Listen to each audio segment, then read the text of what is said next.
Physics फंडा bye आलोक सोती में आपका बहुत बहुत स्वागत है। आप चैप्टर 2 के सवाल लगा रहे थे और आपने कैपेसिटर्स और पोटेंशियल के सवाल आपने लगा लिए थे। 20 सवाल लगा लिए थे दोस्तों। अब चलते हैं आगे, 21 सवाल से आरंभ करते हैं।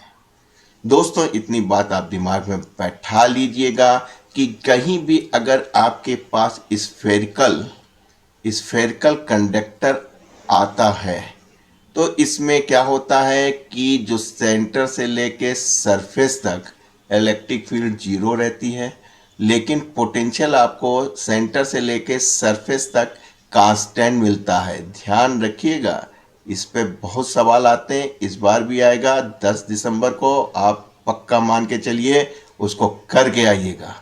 तो कह रहा है रेडियस पे 10 वोल्ट का है, R/2 पे कितना होगा। क्या बताया सिखाया है कि सेंटर से लेके सरफेस तक वोल्टेज कांस्टेंट रहता है। इस पे सवाल आएगा, लिखवा लीजिए हमसे। तो इसका मतलब R/2 यानी कि यहाँ पे कहीं भी हो, R/2 R/3 कहीं भी हो, पोटेंशियल आपको कांस्टेंट यानी 10 वोल्ट मिलेगा। 21 में क्या कह रहा है कि प्रोटॉन ऑफ मास 18.40 1840 टाइम है, 1840 टाइम्स ऑफ इलेक्ट्रॉन्स है, यानी कि दिखा रहा है बड़ा है। और प्रोटॉन को आप एक्सीलेट करा रहे हैं, रेस्ट से करा रहे हैं, और पोटेंशियल डिफरेंस ऑफ 1 वोल्ट, तो काइनेटिक एनर्जी क्या होगी। आप पोटेंशियल चैप्टर पढ़ रहे हैं और जानते हैं पोटेंशियल बराबर वर्क डन अपॉन चार्ज होता है। एम आई राइट? आपने कहा ठीक है सर, जितना चार्ज इलेक्ट्रॉन पे होता है उतना ही प्रोटॉन पे होता है, तो वर्क डन आपको निकालना है।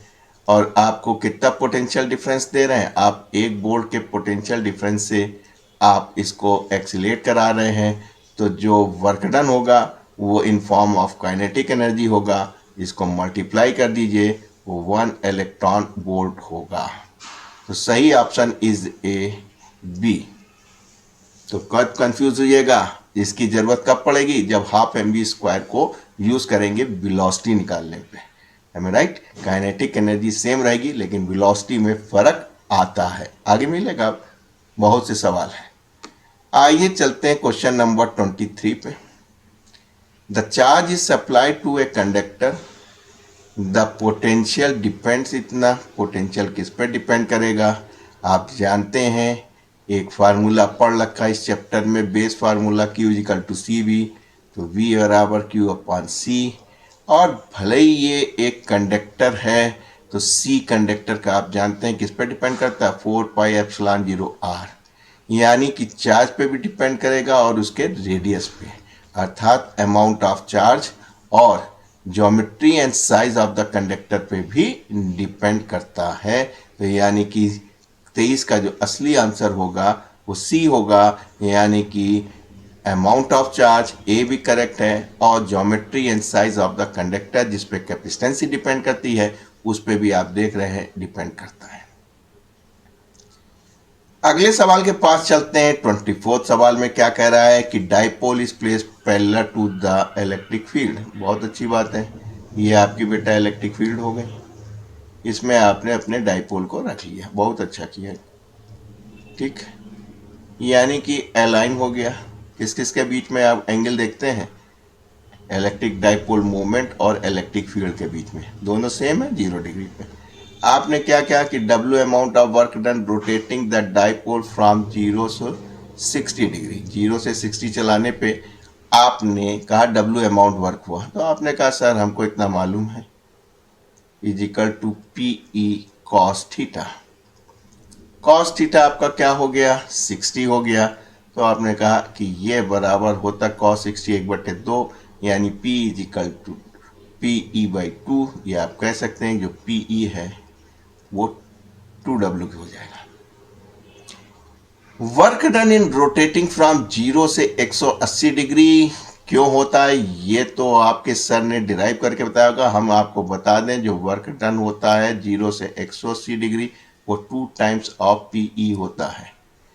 अरे वही बताया होगा, cos 0 minus cos 80, cos theta 1 minus cos theta 2, 0 1 वो -1 बराबर 2 हो जाता है। लेकिन कंपटीशन में समय कम होता है। याद रखिएगा 0 से 180 डिग्री में वर्क डन 2p हो जाता है। और आप जानते हैं p की जगह क्या लिख सकते हैं, 2w। देखिए यह है कि नहीं है, 2w तो रख दिया तो आपको क्या मिल गया, 4w वर्क डन मिला है कोई। Yes, C is the correct answer. तो चीज़ों को थोड़ा सा याद कीजिएगा, मेमोरी में रखिएगा ताकि कैलकुलेशन फास्ट हो जाए। The charge Q is supplied to a metallic conductor, बिल्कुल कीजिए, किसने मना किया है। Which of the following statement is correct. दो बातें मैंने ऊपर बताई थी पहले ही सवाल में, आप ध्यान रखिएगा। क्या बताई थी कि inside the conductor electric field is zero, potential constant होता है। इन दो को रखेंगे तो काम बन जाएगा। आपने कहा electric field inside the same as on the surface, भैया इलेक्ट्रिक फील्ड जीरो होती है, यही रटा रहा हूं। पोटेंशियल इनसाइड कांस्टेंट होता है, ये जीरो बता रहे हैं, यानी ये भी गलत कह रहे हैं। Electric potential at surface is zero, अरे नहीं भैया, सरफेस भी वही पोटेंशियल मिलता है जो कि सेंटर से लेके सरफेस तक आते हैं। तो आप कह सकते हैं potential inside is constant. Yes, this is the correct option, क्योंकि अभी अभी सिखाया है कि सेंटर से लेके सरफेस तक पोटेंशियल कांस्टेंट रहता है। समझ में आ रहा बेटा? आइए सर चलते हैं आगे। देखिए एक ही चीज़ है, घूम घूम के पूछ रहा है। एक कंसेप्ट दिमाग में बैठा लीजिएगा, कितनी भी थ्योरी पढ़े हैं लेकिन एमसीक्यू करने का एक अपना अलग तरीका है, वो आप समझ रहे हैं। Work done bringing a unit positive charge unaccelerated from infinity to a point inside the electric field is called electric potential। यही तो पोटेंशियल की डेफिनेशन होती है इलेक्ट्रिक पोटेंशियल की, कि इन्फिनिटी से जिस पॉइंट तक लाने में जो इलेक्ट्रोस्टैटिक वर्क डन करना पड़ेगा, अगेंस्ट द इलेक्ट्रोस्टैटिक फोर्स जो वर्क डन करना पड़ता है, उसी को आप इलेक्ट्रिक पोटेंशियल कहते हैं। यानी work done infinity unit positive charge, समझ लेना टिक क्या करना है, electric potential. Electric potential is a scalar quantity. तो सोती सर क्या कहते हैं कि अगर प्लस होगा तो प्लस पोटेंशियल मिलेगा, निगेटिव होगा निगेटिव मिलेगा। हाँ ध्यान रखिए, इलेक्ट्रिक फील्ड जो है वो वेक्टर क्वांटिटी, उससे हम लोग डायरेक्शन पे ध्यान देते हैं, इसलिए प्लस माइनस का ध्यान नहीं देते, लेकिन यहाँ देना पड़ेगा। आपने कहा पोटेंशियल जो होता है किसी पॉइंट पे Q अपॉन R के बराबर होता है, एम ए राइट। R की जगह आपको X दिया हुआ है। सोती सर ने क्या बताया, अगर निगेटिव चार्ज होगा तो आपको निगेटिव रखना पड़ेगा, because potential is a scalar quantity. तो D is the correct answer. हाँ, अगर ये पॉजिटिव होता तो आपको ये ऊपर वाला B सही होता। हाँ ये सर चलते हैं आगे, क्योंकि थ्योरी समझाने का उतना टाइम नहीं है, क्वेश्चंस पे बेस हम लोग चल रहे हैं, तो इसलिए कुछ बातें हैं जो दिमाग में बैठा लीजिए हमारी। इलेक्ट्रिक फील्ड के बारे में एक बात बताई, यूकी पोटेंशियल सरफेस और इलेक्ट्रिक फील्ड में बताया कि हमेशा क्या होता है, परपेंडिकुलर टू ईच अदर होता है। कई सवाल लगवा चुके हैं, कहाँ है, perpendicular to the equipotential surface electric field always होती है। याद रखिएगा, सवाल आता है करके आना है। यही चीजें हैं, आप पढ़ के जाते हैं यूकी पोटेंशियल सरफेस की तमाम प्रॉपर्टी आप पढ़ते हैं, एक दो डेरिवेशन भी करते हैं, वर्क डन जीरो दिखाते हैं, फिर थीटा को 90 दिखाते हैं, लेकिन वहाँ गड़बड़ा कर देते हैं। तो ध्यान रखिएगा, electric field is always perpendicular to equipotential surface. Electric potential due to electric dipole on the axis is R. ये ध्यान रखिएगा, ये इलेक्ट्रिक पोटेंशियल जो होता है आपका, इलेक्ट्रिक पोटेंशियल जो है आपका वो 1/r² होता है इलेक्ट्रिक डाइपोल में। और फील्ड भी याद कर लीजिएगा 1/r³ होती है, जिसमें आप 2l को जब p में चेंज कर लेते हैं, तो जाहिर सी बात है ऊपर ले आएंगे तो क्या हो जाएगा, -2 हो जाएगा, यानी कि D is the correct option. तो बेटा ये छोटी छोटी बातें हैं जो आप दिमाग में रखेंगे, वही आपको नंबर दिलाएंगी। Electric positive charge q dash is move around a positive charge q in a circular path. एक फिगर बना लो, बात समझ में आ जाएगी। ये आपके पास चार्ज था और आप जो है इस बेचारे q डैश को लेके पूरा यूं घुमा रहे हैं, सर्कुलर पाथ में घुमा दिया। द रेडियस इज r, ठीक। The work done on the charge q dash to make a one complete rotation. इस पूरे रोटेशन करने पे कितना वर्क डन करना पड़ेगा इस चार्ज के ऊपर? अरे भाई देखिए, फोर्स कांस्टेंट है, फोर्स कांस्टेंट है, जिसकी वजह से क्या होगा? पोटेंशियल कांस्टेंट होगा। सर्कुलर पाथ के प्रत्येक पॉइंट पे पोटेंशियल कांस्टेंट होगा, एम ए राइट? और वर्क डन बराबर क्या होता है? पोटेंशियल डिफरेंस हमने बताया है, ए से बी ले जाने पे किसी भी चार्ज को।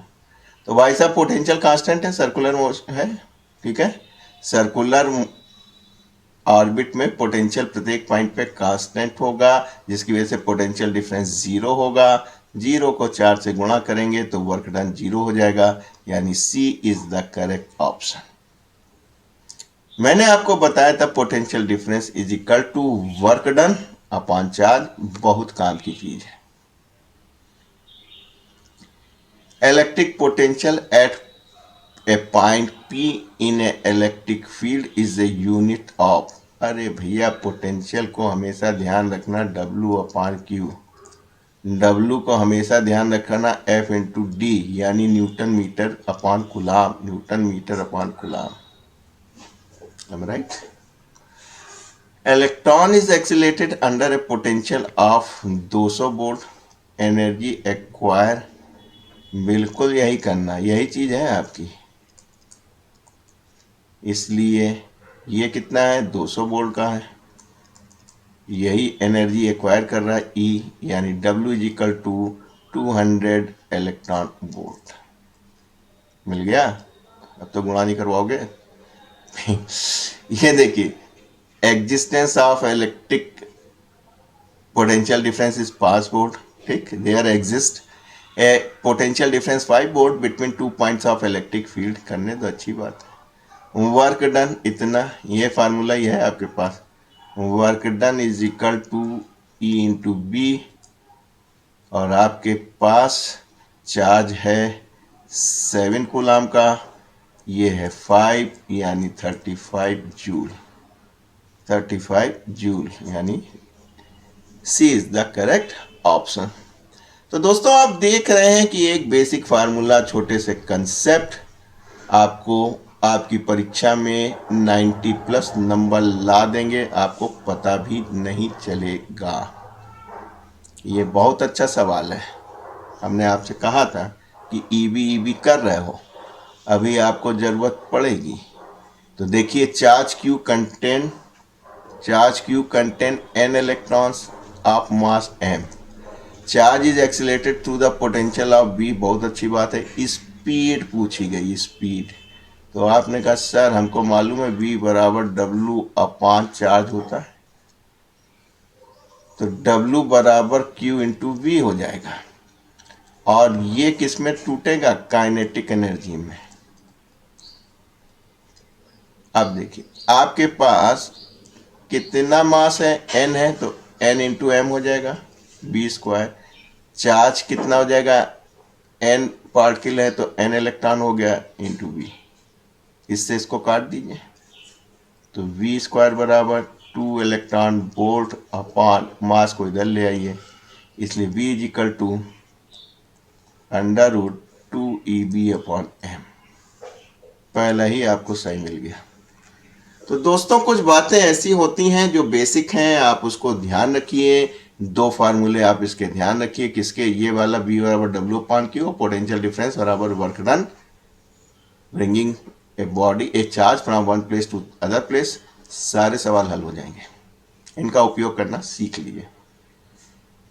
ए test charge Q0 is brought infinity to a perpendicular bisector of यूकी डाइपोल। आपने खूब डेरिवेशन थ्योरी में आपके सर ने सिखाया था कि भाई साहब अगर ये हमारे पास एक डाइपोल है और जो बाइसेक्टर है, यहाँ पे पोटेंशियल आपने निकाला था और आपको 0 मिला था। क्यों? Potential is scalar quantity. जो चार्ज है, जो दूरी है, दोनों बराबर, एक माइनस एक प्लस है, स्केलर है, तो सीधे सीधे जोड़ दोगे तो ये माइनस पोटेंशियल इसकी वजह से और प्लस पोटेंशियल इसकी वजह से इक्वल है, जीरो हो जाएगा। अब इन्फिनिटी से कोई चार्ज को खींच के लाए, चाहे कहीं भी लाए, किसी भी पॉइंट पे लाए, तो ये यू की पोटेंशियल सरफेस हो गई है। यू की पोटेंशियल सरफेस होने से क्या हो गया बेटा आपका, यू की पोटेंशियल सरफेस होने की वजह से आपका क्या हो गया कि जो पोटेंशियल डिफरेंस है वो जीरो हो जाएगा। एम आई राइट? पोटेंशियल डिफरेंस आपका जीरो हो जाएगा, चाहे यहाँ का पोटेंशियल, यहाँ का पोटेंशियल, यहाँ से यहाँ लाए, डिफरेंस जीरो है, पोटेंशियल डिफरेंस जीरो, तो वर्क डन W बराबर क्या हो जाएगा, जीरो हो जाएगा। अरे भैया पोटेंशियल डिफरेंस जीरो हो जाएगा तो वर्क डन जीरो नहीं हो जाएगा, यानी कि A is the correct answer. 36 question बहुत अच्छा है और हमने आपको कई बार बताया, इसमें दो कंसेप्ट सिखाए हैं। अगर आपने पुराने वीडियो हमारे देखे होंगे, एम ए राइट? 1 मिनट का मुझको समय दीजिए, मैं लाइट को ऑन कर लूँ। दो बातें बेटा मैंने सिखाई थी आपको, दो बातें मैंने आपको सिखाई थी, दो बातें मैंने आपको सिखाई थी। क्या सिखाई थी कि भाई कि इस तरीके से जब किसी छोटे को बड़ा बनाया जाता है तो क्या किया जाता है, दो बातें, एक तो चार्ज कंजर्व करता है, एम ए राइट? और दूसरी बात आपने देखी थी कि volume will remain same, volume जो है वो उतना ही रहेगा जब भी छोटी छोटी बातों को लिया जाता है। अब देखिए, छोटे छोटे आपके पास एक दो नहीं 1000 ड्रॉप्स थे, इनको मिला के एक बिग ड्रॉप बना लिया, तो आप कहेंगे जो बड़ा वाला था जिसका एरिया R³ था, ये बड़ा बन गया। ये इन छोटे छोटे 1000 नन्हे नुन्ने पतले पतले छोटे छोटे, मान लीजिए इनका आपने आर ले लिया था, स्मॉल आर, इनसे मिलके बना है, तो वॉल्यूम तो सेम रहेगा, ये कैंसिल हो जाएगा, तो आपको मिल जाएगा R³ 10R³, इसीलिए 1000 दिया है, यानी कि आपको रेडियस मिल गया 10 टाइम। दो चीज बताई थी, वॉल्यूम विल रिमेन कांस्टेंट और चार्ज विल कंजर्व। अब आपका काम बन गया, जो नया बना है उसका जो पोटेंशियल होगा के टाइम कितना चार्ज हो गए, सब पे मान लीजिए QQ माना था आपने, रेडियस R माना था, ये सब मिलके 1000 चार्ज हो गए इसके ऊपर अपान R। ठीक, तो जाहिर सी बात है, आपने कहा 1000 KQ, R देखिए 10R है आपके पास, यानी आपने कहा जो नया जो B डैश बना है वो 100 KQ अपान R का है, और एक का पोटेंशियल आप जानती हैं छोटे वाले नन्हे से मुन्ने का, K अपान Q इंटू R होगा, तो इसका जगह आप B लिख सकते हैं, तो आपने लिखा हिसाब 100B हो गया, यानी छोटे छोटों का 100 टाइम्स जो है इसका पोटेंशियल होगा, अर्थात B is the correct answer. तो दो बातें ध्यान रखिएगा, वॉल्यूम कांस्टेंट रखिएगा और चार्ज को कंजर्व करा लीजिएगा, जितने भी होंगे, जितने भी चार्ज होगा वो टोटल चार्ज इस बड़े वाले पे आ जाएगा। क्लियर? ये डायग्राम भी बहुत इंपॉर्टेंट है और हमने आपको कई सवाल लगवा रखे हैं और आपने फिर से आपके पास आ गया, इम्तिहान में आ सकता है। वर्क डन निकाला जाता है इसमें, कहाँ से, ए से कोई चार्ज को, पॉजिटिव चार्ज को मूव कर रहे हैं ए से बी, और एक ही हमने आपको फार्मूला बताया है, डिस्टेंस पे नहीं डिपेंड करता है, किस पे डिपेंड करता है, potential difference is equal to work done किसी भी चार्ज को ए से बी ले आने पे। तीनों केस में पोटेंशियल डिफरेंस देखिए, 40 माइनस 10 कितना हुआ, 30 हुआ, इसमें देखिए 40 माइनस 10 30 हुआ, इसमें देखिए 40 माइनस 10 30 हुआ, इसमें देखिए 40 माइनस 10 30 हुआ। जब पोटेंशियल डिफरेंस सेम है, चार्ज सेम है, तो वर्क डन क्या होगा, तीनों केस में सेम होगा। तो पहले ही आपका ऑप्शन सही निकल गया। कि साहब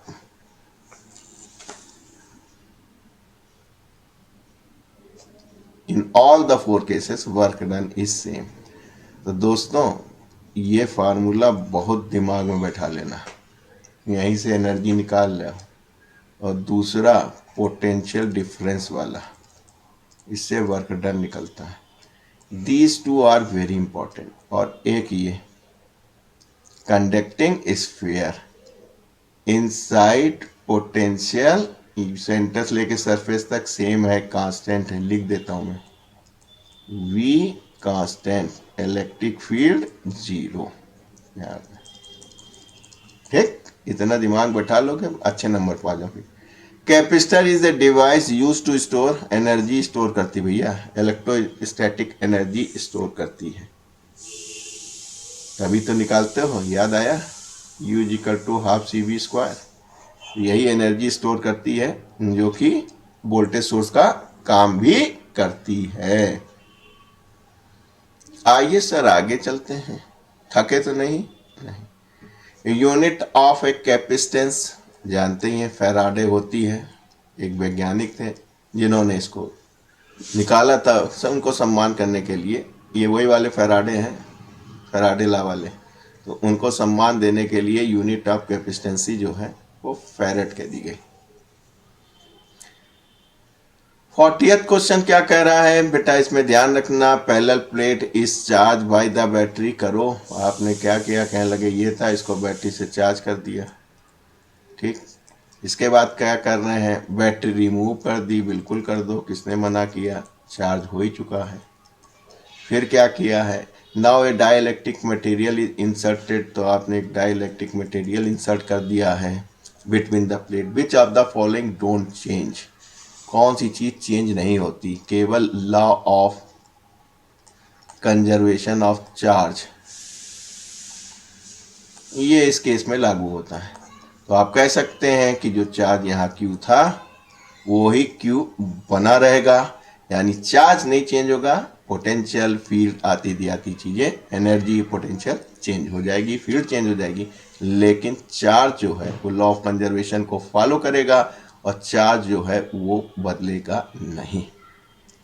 तो दोस्तों कैसा लग रहा है आपको ये हमारा सेशन? अगर अच्छा लग रहा हो और यहाँ तक देख लिया है तो चैनल को सब्सक्राइब कर दीजिएगा, बेल आइकन को प्रेस कर दीजिएगा, ताकि हम आगे भी बना रहे हैं। बहुत से सवाल हैं, हर चैप्टर पे 100 सवाल ऑब्जेक्टिव हैं, छोटे छोटे अच्छे अच्छे जो पूछे जा सकते हैं, वो आपके लिए लाभकारी हो सकते हैं। फिलहाल आज के लिए इतना, इजाज़त दीजिए। जय हिंद।